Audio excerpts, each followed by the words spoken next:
Welcome back, everybody, to another episode of Lockdown 23 in 1. Today, ladies and gentlemen, we're going to be talking about Mr. Tupac Shakur. That's right, he's one of my first favorite rappers of all time. Many people's first favorite rapper. Well, actually, you know what? The first rap, I guess you could say, group that I got into was Westside Connection. Westside Connect Gang, and BB Bang. Oh man, memories. I used to ride around on my bike in the tape deck listening to that money. I had to record it. I had a boombox. You used to be able to press the record and some other button at the same time. You could record it off the radio or whatever. And, you know, I drove around on my little bike listening to damn Tupac and Westside Connection when I was like, dang, 11 years old. Anyways, today I got some details on the situation about the person who got arrested that might have been connected to his murder. But I did go down a rabbit trail at one point a couple times trying to figure out for myself who might have done it. And I'm not gonna lie, man, I ended up with, he might just still be alive. You know, like on an island somewhere. That's what a lot of people were saying. So, nobody will ever know, I guess, is what I ended up with. But today I'm going to be reading word for word from two articles. One of the articles was actually linked in this one, and it led me down a rabbit hole that I've never seen before. So let's get right into it. If you enjoy this type of content, all things lockup and crime related, then this is where you want to be. Hit that like, subscribe, notification bell before you leave, and check out my playlist with many more videos for you to start watching today.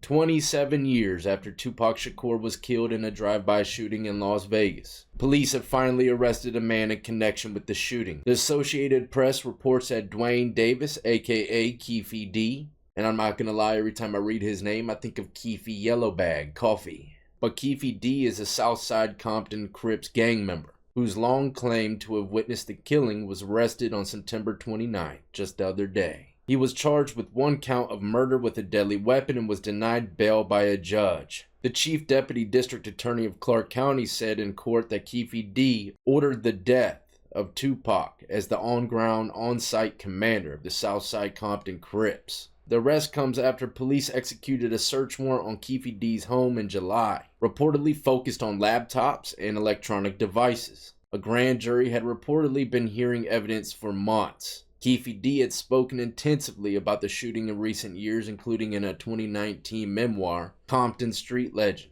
Keefe D is also the uncle of Orlando Baby Lane Anderson, the suspected shooter in the incident who was killed in 1998. But Mr. Anderson denied any involvement in Tupac's death. Tupac Shakur was shot multiple times September 7, 1996. He had been at a stoplight in a BMW driven by Suge Knight when a Cadillac pulled up next to them and fired shots. He died a week later in a hospital, 25 years old, at the height of his rap career. Keefe D first admitted to being one of the Cadillac's passengers in 2018, per AP News. He spoke to investigators about the shooting in 2010, and this is the link that led me down a path that I've never seen before. We're going to get there in 1 second. But when he spoke to investigators in 2010, he claimed in his memoir it was in exchange for dropping an indictment involving a drug ring. Seems like that deal went out the window, because he's definitely locked up for it now, but he ain't found guilty. You know, all people are innocent until proven guilty. Tupac's killing had long been the subject of speculation and rumors, including that it was related to the shooting death of Notorious B.I.G. just 6 months later. A retired detective in Los Angeles Police Department who investigated the case, Greg Kading, told the AP that the case had been unprosecutable before Keefe D's admissions. Now he thinks Keefe D put himself squarely in the middle of the conspiracy. Now let me click this link. It's going to bring us to the conversation that he had with the detectives back in 2010. So begins today's LA Weekly Expose on new revelations in the double murder investigation of LA rapper Tupac Shakur and his New York competition Biggie Smalls. For loyal West Coast hip-hop fans, the confession of interest is that Dwayne Keefe D. Davis, who says Sean Diddy Combs offered him $1 million to kill Tupac and his manager, Suge Knight. But that's just the tip of the iceberg. A 3-hour recording of Keefe D's admission lifted from LAPD archives by ex-detective Greg Kading and reviewed by The Weekly paints a colorful backstory of the events leading up to Shakur's death. Here are 10 insane highlights. Number 10. Cops have been following Keefe D for the last year, gathering enough evidence about the PCP ring he's been running to put him away for 25 years to life. I'll never forget, I went into the bathroom one time at school, man, to light up a ciggy. Homeboy, he was smoking something. I said, let me tap that. Turns out it was PCP. Man, I went back to photography tripping. I'll never forget you, Grant. You made me pop dirty for some crazy stuff on my juvie urine screen. My dad was looking at me like, what the hell is that? What are you up to, son? Sorry about that. That PCP brought me back. But after facing 25 years to life, he makes an agreement with these detectives, and this is what he said. I'm going to name the person speaking and then say what he says so we don't get lost. This is coming from Detective Catting. And hopefully I'm pronouncing his name right. We're just going to call him Detective. The detective starts off by saying, what about the whole shit about Tupac? Referring to a statement that the gangster gave to the FBI in 1997. Saying he had nothing to do with the murder and guessing that Suge Knight may have killed Shakur for threatening to leave Death Row Records. Keefe D says, oh, that was bullshit. Me being a detective, I hear him say that's bullshit. You know he's about to open up a bit. The detective goes on to say, okay, Keefe, today what we're going to do, we're just going to go over this situation with a fine-tooth comb. Meaning every last detail. That's what I get when I hear fine-tooth comb. But we do have to emphasize to you that everything in this report has to be right on. Because if down the road it's determined that some of these details are inaccurate, then everything's off the table. So everything in this report cannot be like that report that you gave to the feds, saying he didn't have nothing to do with the situation. And that might be why he's being indicted today, because he wasn't completely faithful about everything he was saying. I don't know, man, but you're hearing it now. The detective said everything, all bets will be off the table if he's lying about the situation. Keefe D replies, like I said that day, don't bullshit me, and I won't bullshit you. Now going down the list, keep in mind there's 10 highlighted conversations with this detective. This is number 9, titled Keefe D makes sure detectives know who they're dealing with.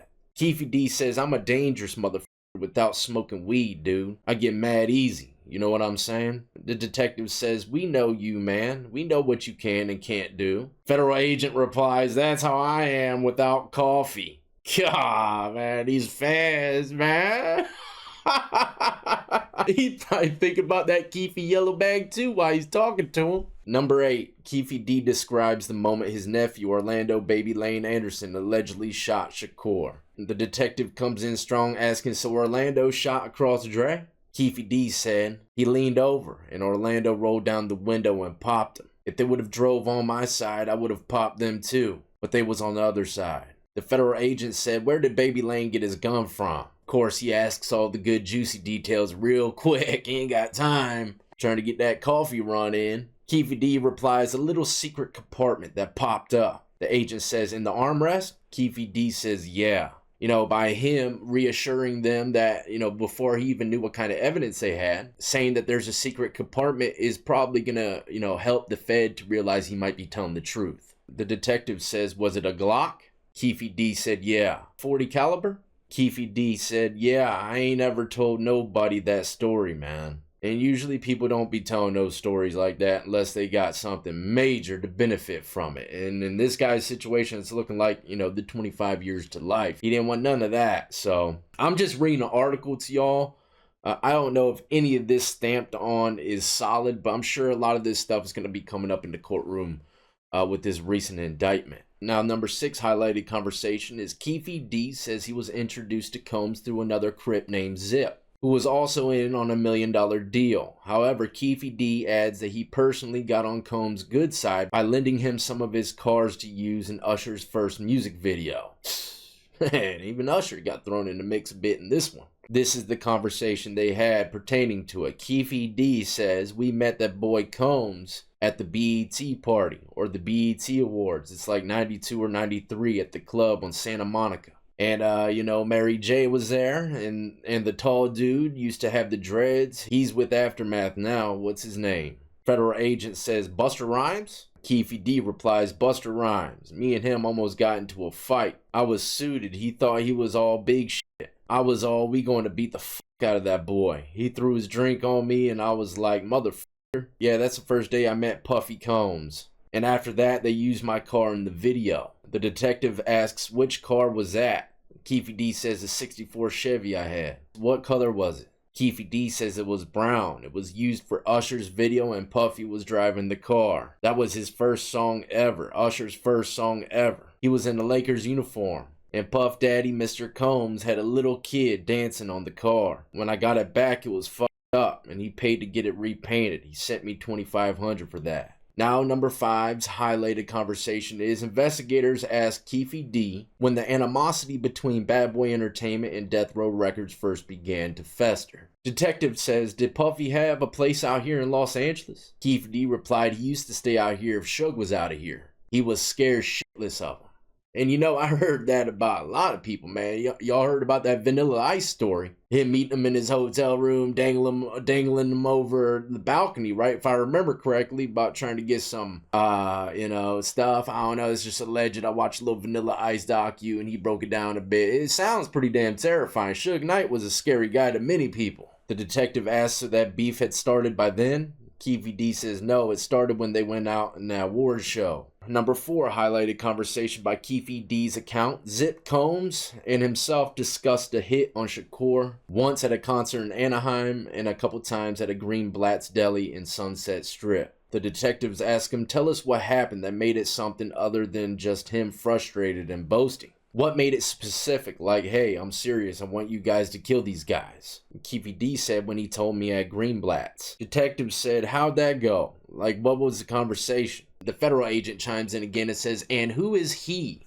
Always looking for the key ingredients, huh? Keefy D says, Puff. The detective says, how'd the conversation go? We really need specific details regarding that. Keefy D says, we wanted $1 million. All right, so you meet him at Greenblatt's for lunch, dinner, or what? Keefy D says this was dinner in the evening.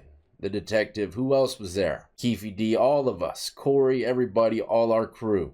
The detective, everybody's hearing this conversation between you and Puff? He was talking to me. When he got there, he was laughing at him because he was with this broad that sucked dick and sucked every dick in there. And he's all held up kissing with her. We was laughing at that motherfucker like, man. And I would be too, man. I remember there's a few guys walking into the party with the local jank that done been around the corner with everybody. We all laughing a bit inside like, man, old news. He's like, man, what you laughing at, dog? Man, don't just come out here and get any broad, dog. He took me downstairs and he's like, man, I want to get rid of them dudes, man. I was like, well, wipe their ass out quick. It's nothing.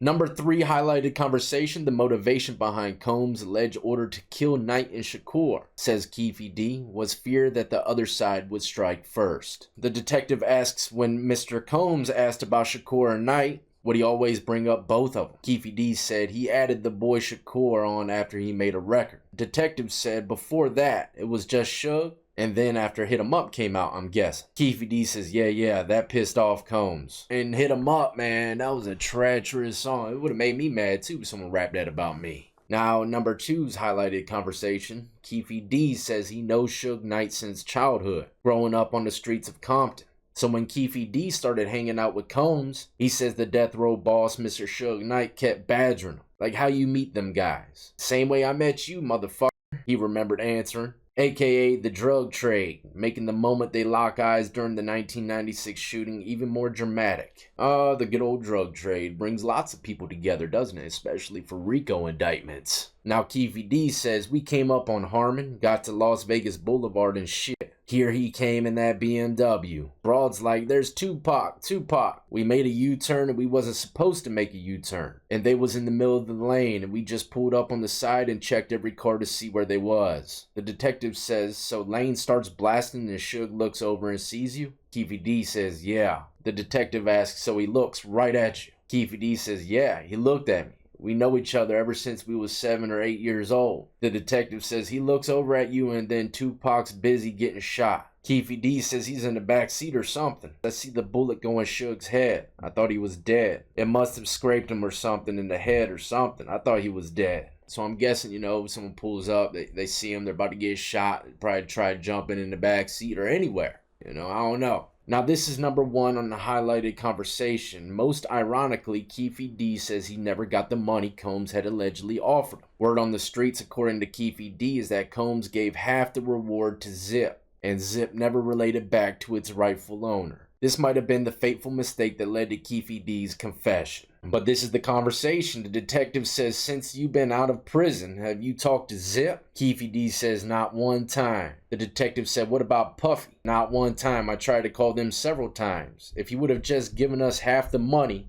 I would have stayed strong. So that's the bulk of it. And keep in mind, that article that I was just reading with the conversation with the detective and stuff was from 2011. Who knows? Like the detective said, if not everything was truthful, then all bets are off the table. I don't know what to get from this. I don't know if they're going to be using this confession to get a conviction on him later on down the road or not, but it's not looking good for him, that's for sure, if they came and raided his house and locked him up with no bond. If I were to guess, though, right now he's sitting in his cell saying, man, those detectives played me. Might not have been right then, but damn, 10 years later, they want to kick this puppy back into gear? Unreal, right? But, that's how it goes, man. Them feds and stuff like that, they don't forget. All them pictures you took, you thought were cool, man, they'll be back. All them lyrics you said, you thought you'd be gangster, man, they'll be back. All that money you've been blowing and funneling, man, they'll be back. But I would love to hear y'all's input on the situation. I'm definitely going to keep a close eye on this case, and I'll give you an update when one comes along. But we can take a couple things from this, right? Did you hear what he said about all the plots and plans, scheming on other individuals, man, partying with them at the same time?